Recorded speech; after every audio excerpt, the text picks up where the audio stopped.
Welcome, here I've got ZTE Blade 10 and I'm gonna show you how to record the slow motion video at this device. So let's start by tapping on the camera button to open it, and for now we are in the standard photo mode. Let's change it by using this settings bar and just simply going to the right. To more, here we have access to other modes of this camera, and one of this is the slow motion, so let's pick it. Here we are. Now we can start recording this kind of video by using this big button at the center, so let me start to show you how it works.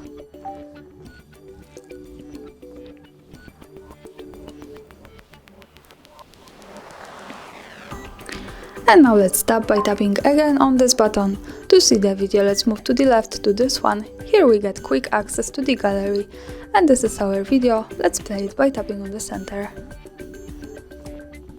And as you can see, this is how the slow motion video looks like at this device. Thanks for watching, subscribe our channel and leave the thumbs up.